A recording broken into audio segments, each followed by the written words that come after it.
I was watching the video, then I'd be like, why is this guy not closing the curtains?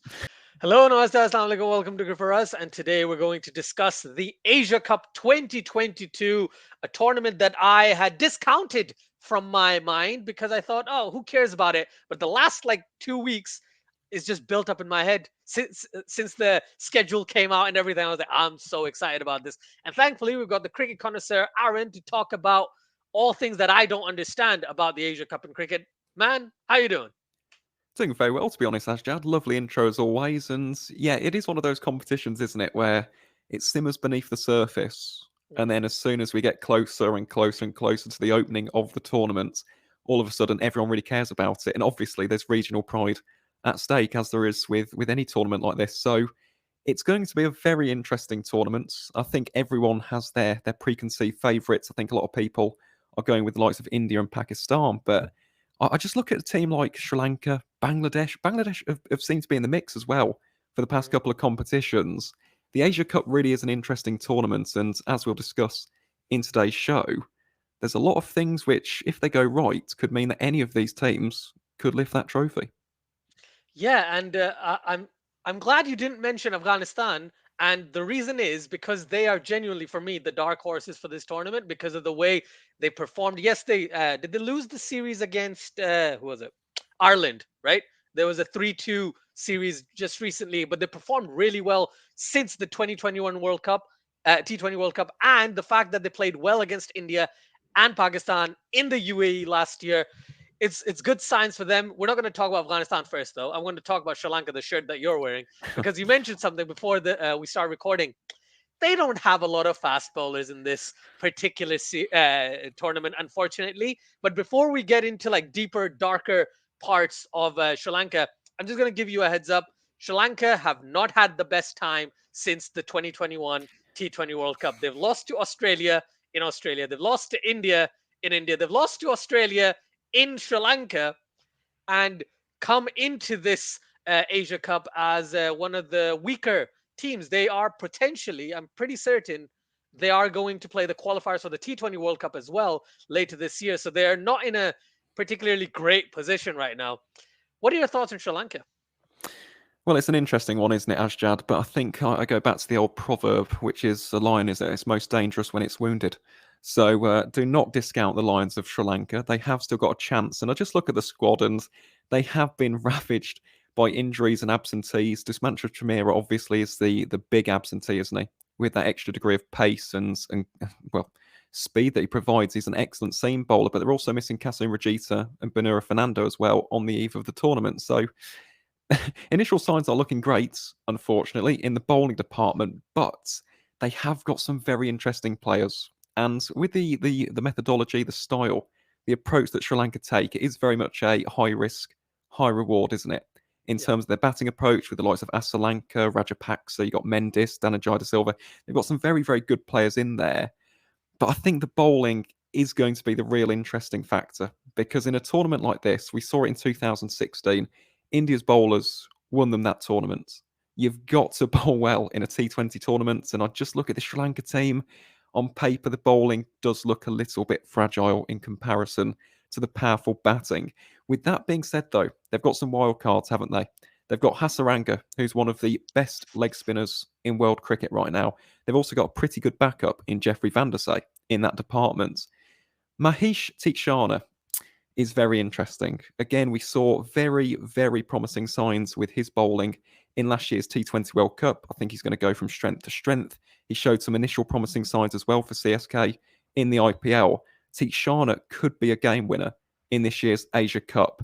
And then in the seam department, yes, they have been ravaged by injury and absentees. They've still got Sita Fernando. And a really interesting one is Matisha Patirana.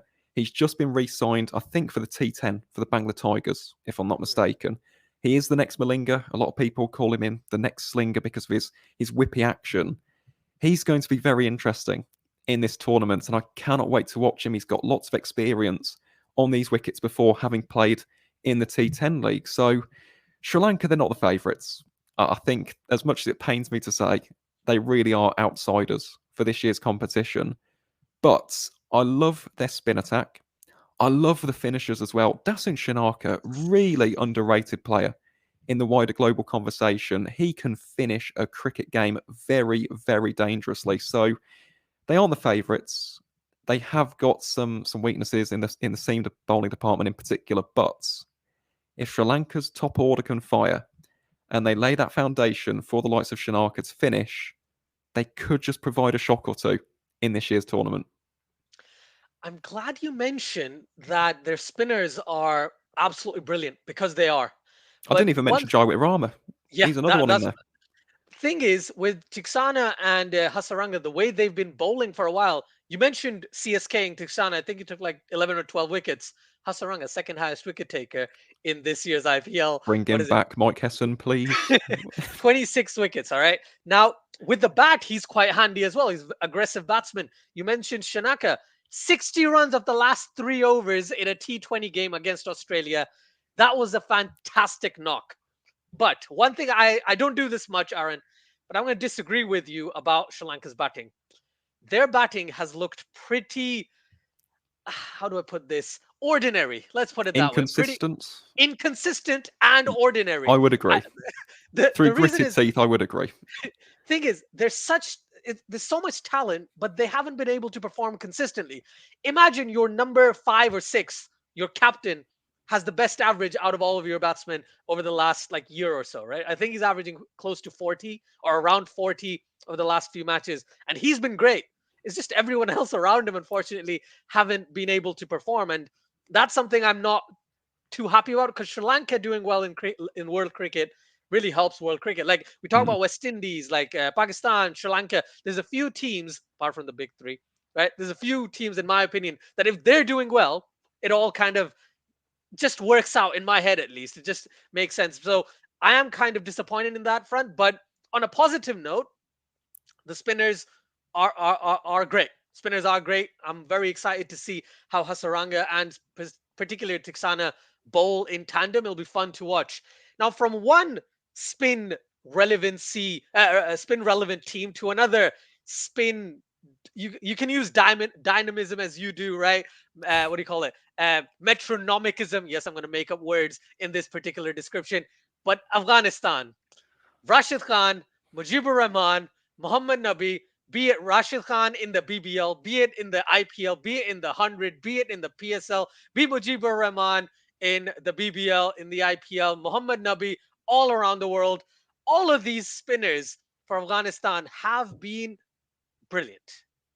Yes, Mujibur Rahman hasn't had the best time over the past few games, but if you count his career, he's outstanding. Okay. He is a mystery spinner who can get them wickets. You can talk about some sort of batting relevancy with Rashid Khan coming into some sort of form with the bat. Again, I would like to reference the IPL, where he was a large part of why Gujarat Titans won the tournament, right? Most certainly was, yeah.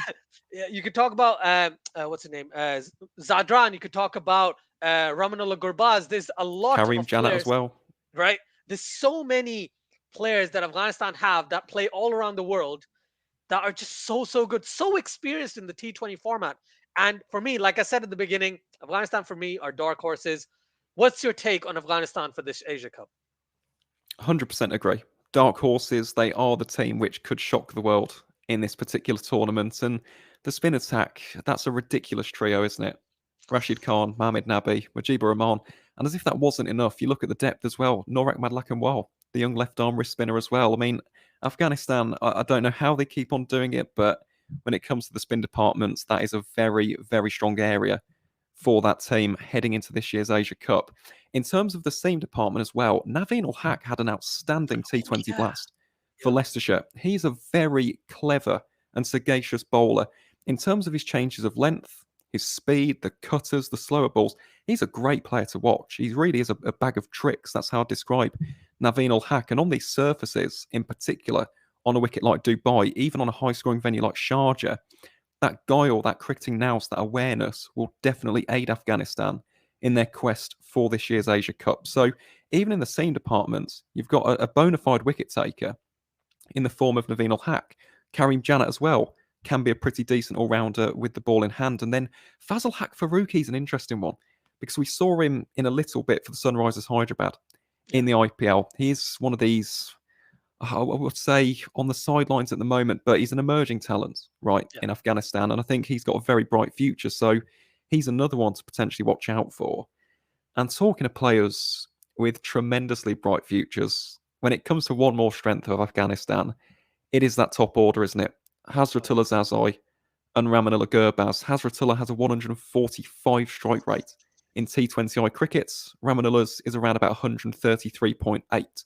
So those two pocket dynamos, really powerful, really destructive up the top of the order. If they can get Afghanistan a solid foundation, let's say 50, 60 runs in the power play, you factor in those spin bowlers, you factor in a Naveen ul Haq, you factor in the finishing capabilities of Najibullah Zadran and a Mohammed Nabi, and all of a sudden Afghanistan have got all the makings of a very dangerous outfit in this tournament. So I definitely think they're going to be strong. I think they're going to go through in their group. Absolutely. I think they're going to make it through to the Super Four. But my one problem with Afghanistan in comparison to an India or Pakistan is that seam department. I think it's strong. I think on their day they're a very good outfit. But in comparison to Pakistan, for example, who have just got seamer after seamer after seamer, I feel like the strength in depth of Afghanistan's seam department isn't quite there in comparison to other teams. I feel like they could have one bowler who could get picked off at least once per game, basically. So that's my comments on Afghanistan. I can't wait to watch them, though. I think, regardless of what happens with Afghanistan, they're a great team to watch, aren't they?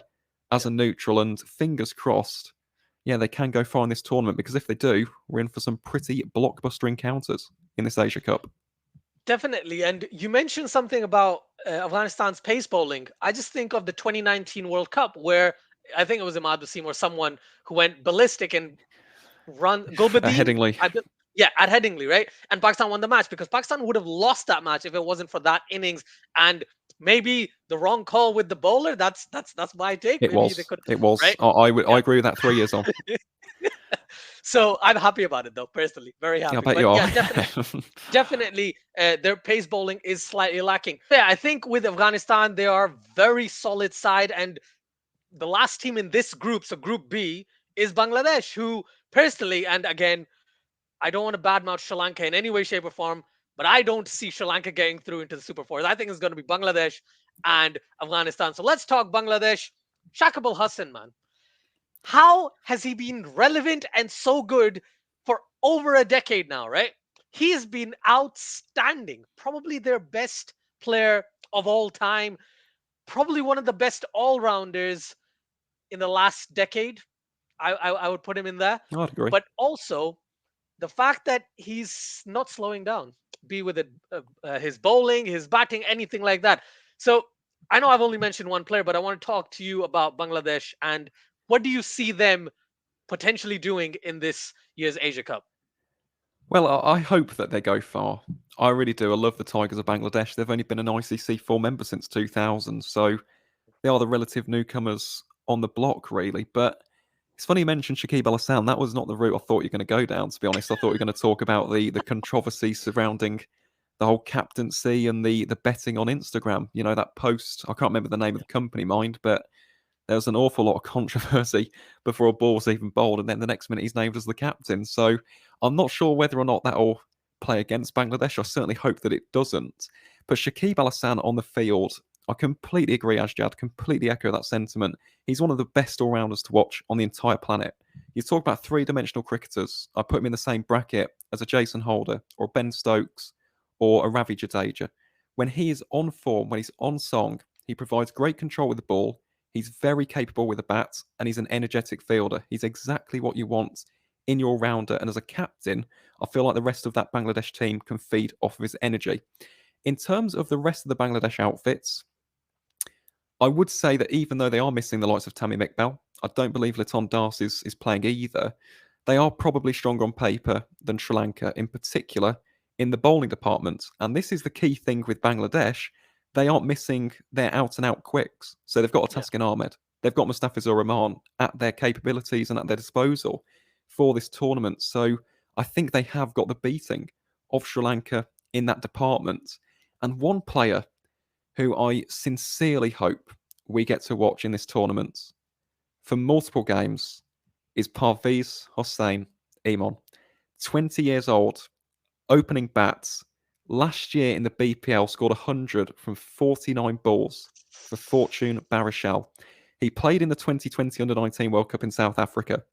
And there are just certain players in world cricket who make an instant impression. He's one of them. This guy can bat. He's only played one game for Bangladesh so far. I think he only scored 2 runs, unfortunately. But I'll tell you what, if they back him, you've lost Tammy McBow. You could gain a very, very promising future with the likes of Parviz Hossein at the top of the order. So he's one to watch out for. And of course, the spin department as well. Mehdi Hassan, Mahedi Hassan, they've got some really good options. Shakib Al Hassan as well with his spin. This Bangladesh team, I don't think they're dark horses to the same extent as Afghanistan. But again, I think their bowling attack could win them games. The only thing that I question when it comes to Bangladesh, and I go back to last year's T20 World Cup, is the intent with the bat. I Yeah. think that's where they could struggle in comparison to a Sri Lanka even. Sri Lanka, you know exactly what you're getting. It doesn't always pay off, and sometimes it backfires spectacularly. But you know they're going to go hard from ball one. Whereas Bangladesh, and we saw this in the England game in Abu Dhabi last year in the Super 12s, were very tentative, in particular in the power play. And when you're looking at teams like Afghanistan with Zazai and Gurbaz, you're looking at a team like India or Pakistan, teams which really maximise those first 6 overs. That could be Bangladesh's undoing. So I'm a little bit hesitant with the batting, but on the bowling front, yeah, pretty good. I must say, Bangladesh might fancy their chances in at least a couple of games in this tournament. Yeah, and the best part is that the group B is the group of death in a way. So Pakistan, India, kind of okay with that. No, no. I was just gonna say with Bangladesh, right? They have looked much better in over the course of the last year or so as well. You mentioned the weaknesses, but at the same time, they've got a similar problem that Sri Lanka has, which is inconsistency. But Mm-hmm. when they fire, it's going to be the same thing. They just can't keep on relying on the likes of Shakib Al Hasan or Lytton Das in the past, right? Or Tamim Iqbal or anyone Or like that. They Mushfiqur. need Mushfiqur Rahim, right? Mm. You need to build stars for the future as well, and that unfortunately has not been the greatest. Is Afif Hussain in the squad for Bangladesh? I'm Um, pretty sure he is, yes. yeah. I'm pretty sure So he is. I'm a huge Again, fan. he's another Uh, one. Good he's finisher. he's absolutely. So they've got finishers. They have potentially one of the best all-rounders of the last decade, but they don't have consistent openers. They don't have a consistent middle order, which is going to be where they will face some sort of problems, unfortunately. But yes, their pace battery. The only, like, I'll be honest, the only pace team, like the pace battery for any team. Let me rephrase that. Right, the only team with their best pace options, in my opinion, is Bangladesh. Because Pakistan have lost Shaheen Afridi, right? Hassan Ali's been in horrendous form. That's why he's not in the squad. India has lost Jasprit Bumrah. Uh, Sri Lanka doesn't have a pace bowling attack. No offense, right? So, and Afghanistan, their weakest point is their pace bowling, right? Mm. So Bangladesh are pretty set in stone in that way, and I'm quite glad in a way because that's where they might just sneak in past a few teams, which you might not consider them sneaking past.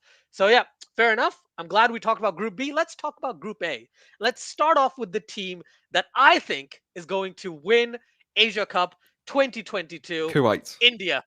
Oh, I knew you were going to say Kuwait. I knew you were going to say Kuwait.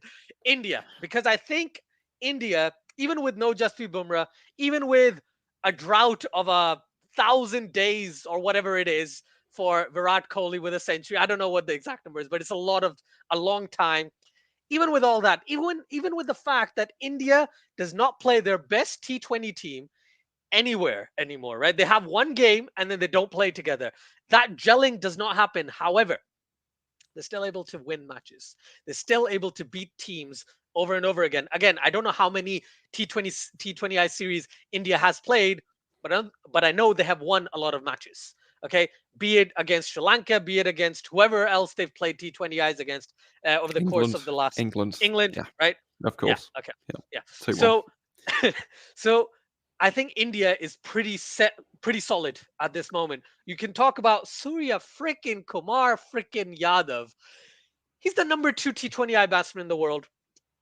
Yes, there's controversy around it, but he deserves it. Look at the number of runs he scored against so many different opposition, right? He's come in and, for lack of a better term, burst onto the international T20I scene, and he's doing a great job.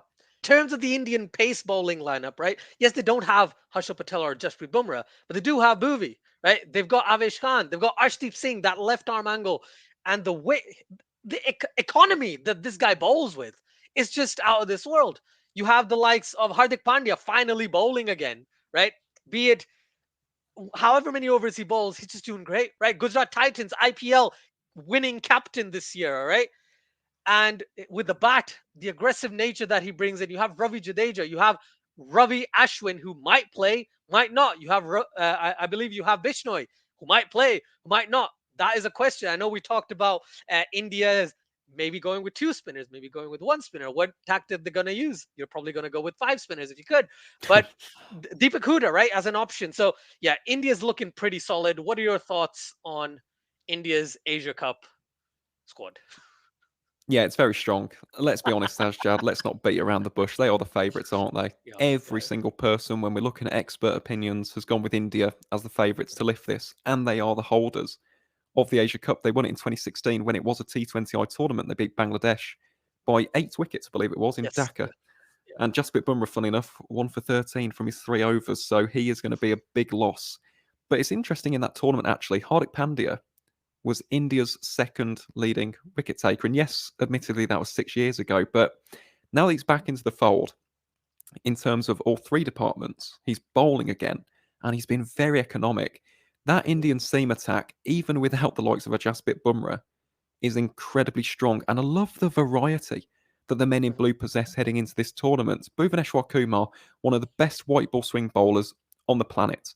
His wrist position is immaculate. I love the way in which he wobbles that seam and he gets so much movement in the power play. He's going to be a lethal weapon for India in this particular tournament.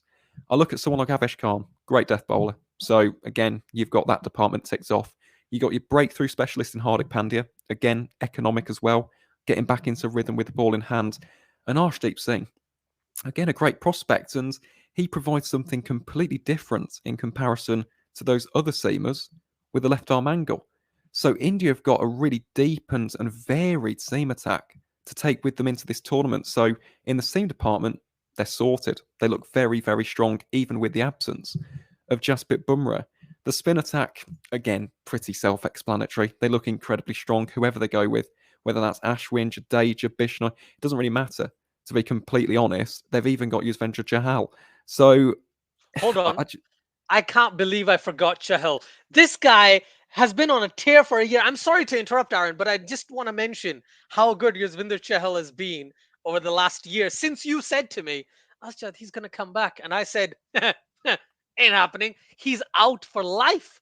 And now I can't believe an India team without him. So, yeah, sorry to interrupt, but yeah, Yuzvinder Chahal, absolute beast. well, to be honest, you've just stolen the words right from me. I was just about to go into my spiel about Chahal because he was the IPL Purple Cap holder, which I did predict. I'll never forget that. I did predict that in the previous show for Rajasthan Royals, but I digress. You just look at that spin attack, again, tremendously strong. And even in the batting department, the fact that India have got so many dilemmas, in Yeah. particular in that finishing role, and I know that we've had this conversation when it comes to would you play Dinesh Karthik, would you not play Dinesh Karthik? It's so hard. Any other team on the planet plays Dinesh Karthik. Yeah. Any other team on this planet. But it's going to be so difficult to find that balance. And that actually could be the potential undoing of India. That could be. If they don't strike that balance early, that could come back to haunt them later on in the tournaments. Because let's say they don't play Kartik and they are struggling for a finisher. Yeah, it might be a little bit too late. So we'll have to wait and see in that regard. But it's just going to be such a big tournament for them. And obviously, one man in particular, the spotlight is firmly on Virat Kohli. It has been over 1,000 days now without an international century. We all know about that knock against Bangladesh at Eden Gardens in 2019. Everyone keeps on bringing it up. For him, this is actually quite a good tournament because it's not a World Cup, so it's not a major ICC event, but there's that local pride, isn't there? There's that Mhm. regional rivalry. It does mean something, and obviously the fans do remember knocks from an Asia Cup. So for him, this is an ideal scenario He's not in the global spotlight, but it's enough of a spotlight for a meaningful knock in this tournament to elevate his status again in the world cricket standings. So I'm obviously wishing Virat the best of luck. I want him to do well. I hope he does well. Whether or not he'll get a century, I don't think so. I've got to be completely honest. In T20 cricket, they're very, very rare to come by, in particular True. on surfaces in the UAE. But I just hope he has a strong tournament. And if he does, alongside the rest of that Indian top order, you've got great finishing options, a potent bowling attack. They're just everything you want in a T20 team on paper. But that is the key. T20 cricket is not played on paper. And there's one other team in their group who will have a lot to say about that heading into the rest of the tournament. That is the perfect segue. I must say, one of the best segues I've seen in a while. But I totally agree, completely agree with you. Let's talk about Pakistan then, right? Yes. Because Yeah. because I talked about, like, I've released a video where I just badmouth Pakistan for about 7 minutes, right? Accidentally, but I pretty much do. But on the positive end, Pakistan are probably finalists in my head, right? Even though they are unpredictable, inconsistent, they like to play the same level of cricket that their opposition is playing, right? Rather than just performing well all the time. Who would want that? Who would want consistency, right? But with Pakistan, they have the top order to back things up. Babar Azam, 900 odd runs last year. Mohammad Rizwan, 1,300 runs in a freaking T20I year, right? Batting brilliantly, both of these guys opening up for Pakistan. Yes, Fakhar Zaman hasn't had the best time in T20 crickets over the past 5, 6 games, but I think he did score a half century against Bangladesh or West Indies. I can't remember. But basically, he did score a 50 in the last 5 matches. It's just he hasn't been as consistent as the top two. Now, is that number 4 position we're probably going to talk about once again? Yeah, we But, are. right. But barring that, for me, I think the only other question is how will the finishers perform? You've got Khush still, you've got Asif. Potentially, if you don't bat Shadab at 4 and you bat Shadab at 7 or 8, however Pakistan go about it, and Muhammad Nawaz. So Pakistan does have a solid finishing base. They just have a dilemma in the middle order where India has so many options in the middle order. Pakistan's like, can we borrow one? Right? That's the stage where Pakistan is at within their middle order. In terms of their bowling, Shaheen Shah Afridi, huge loss. Probably the biggest loss for like one player loss out of this entire Asia Cup, I think. Yes, unfortunately, Sri Lanka's lost 3 paces, so they kind of win. But if you were to consider just one bowler, Shaheen Afridi, first over wicket taker, power play legend over the past couple of years, right? So genuinely a huge miss for Pakistan. But the likes of Hasnan coming in, good call. The likes of Naseem Shah potentially playing, right? Shahnawaz Dahani, Wasim Jr., Haris Rauf leading the pack now, which is going to be an interesting way to kind of handle things. But I think Pakistan looks solid. I just don't think they're going to win, but I think they do look solid. What are your thoughts on Pakistan? It's interesting, isn't it? Because it's almost the same conversation we had before last year's Yeah, T20 World Cup. And yeah, look what happened. Pakistan are incredibly good in Emirati soil, aren't they? Let's be yeah, honest, whether it's Dubai, Sharjah, Abu Dhabi, they're very impressive. And yes, Shaheen is a tremendous loss, and we can't just gloss over that. I would agree. In terms of one player, Bumrah's a massive loss for India, but they've got other areas yeah, in that same departments and other options which they can rely upon. You've got one of the best seam bowlers on the planet, who is the forefront and the spearhead of that Pakistani attack, and he's gone. Now, don't yeah, get me wrong, Hasnain, good replacement, but he's not Shaheen Shah Afridi. No one is. So I think as well, you've got to factor in the history, what he did yeah. to India last year. That Mhm. opening over was remarkable. So that also would have played on the mind of the Indian openers. So Pakistan are an interesting one.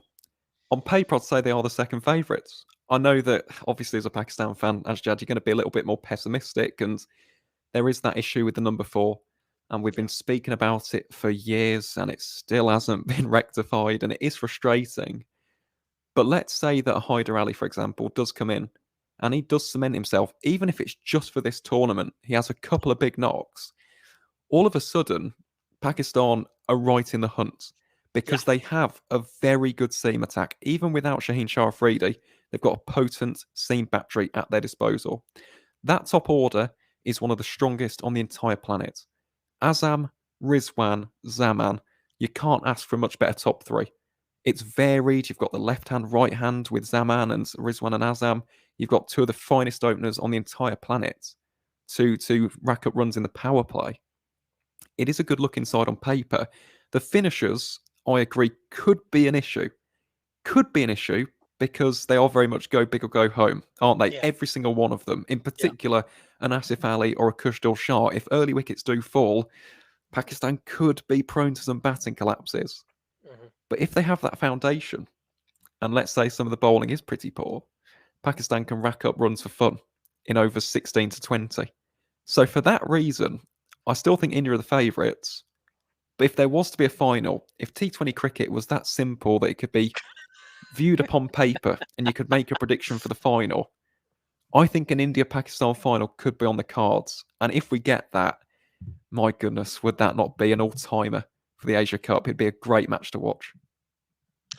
I would like to resonate the same feelings as you, but the last time I remember Pakistan and India faced off in the Asia Cup, yes, it was an ODI Asia Cup, but Pakistan lost by 8 wickets and lost by 9 wickets, if I'm not wrong. So, I'm just not as optimistic. But in terms of recency, if I bring recency bias into things, they beat him last year in the same country in a T20 tournament. So, you could look at it both ways. But yeah, definitely. I think they look good.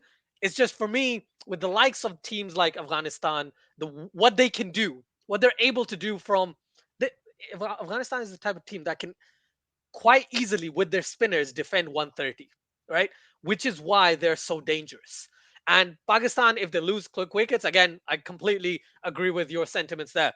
Now, let's talk about the sixth team. So the final team that we're going to talk about, the qualifying match is kind of going on, and I'm going to be honest. I think it's going to be Hong Kong or Kuwait. So let's talk about Hong Kong first. What are your thoughts on potentially the team that has been on a tear in this qualifying stage? What do you feel about Hong Kong in this Asia Cup? Well, I love my associate cricket, and I Yeah, am, of course, going to big up the men in red, but it doesn't look great, does it, when you look at their group?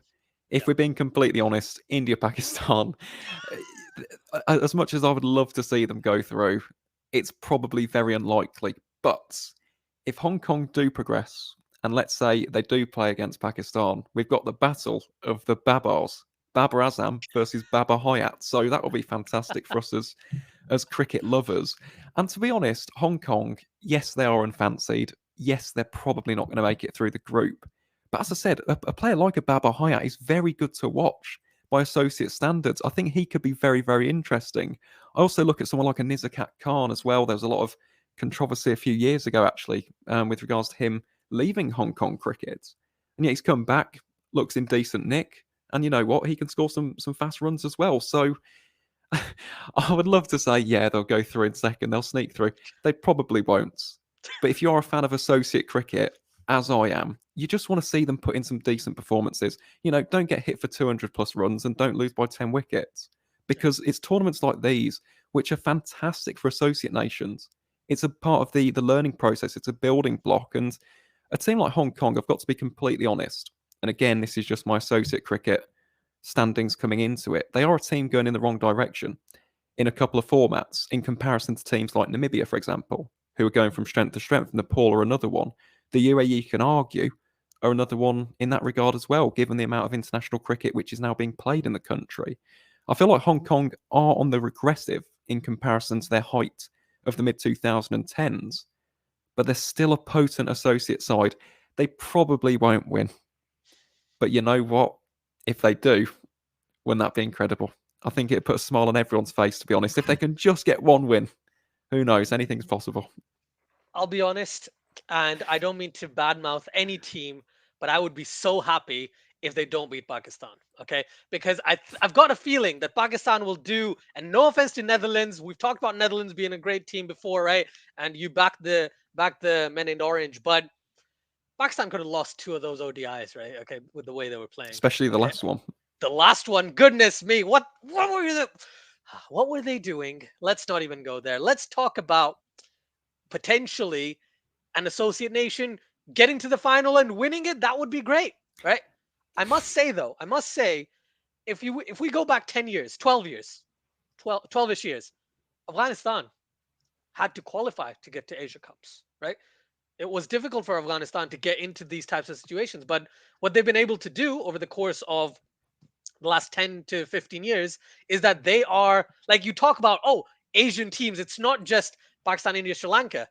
Then it became Pakistan, India, Sri Lanka, Bangladesh. Now it's all five of them: Pakistan, India, Sri Lanka, Bangladesh, and Afghanistan. All the teams that are highlighted in the background here.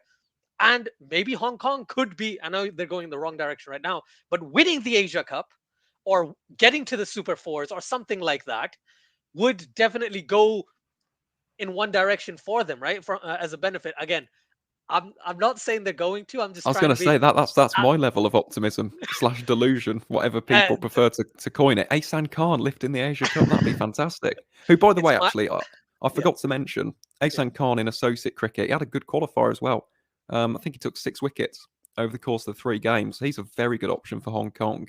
He's been a brilliant servant to Hong Kong cricket, and again, it would be nice to see him taking some wickets. So I'm not going to go to the same extent as Judd. Okay, I will for the T20 World Cup when Namibia win it under Gerhard Erasmus. But no, in the Asia Cup, as I said, for a team like Hong Kong, it's just about being respectable, not losing by too many, and maybe providing a shock, even if that's just getting out a quality player like a Babar Azam, a Rizwan, a Sharma, for example, a Kohli out for a low score. It's things like that which you can put into the wider process, that building block, and hopefully use it to try and bring Hong Kong back to their stronger points, which they experienced in the 2010s. Um, one question I want to ask you before we end things: who's going to win? Oh, goodness me. That's the $1 million question, isn't it? Again, it's interesting because you know how much I love Indian cricket, and every single one of the experts has gone with India. I'm going to take a slightly left field punt because I don't often do this on Cricket for us. I usually go for the safe option. I think that Pakistan are going to lift the 2022 Asia Cup.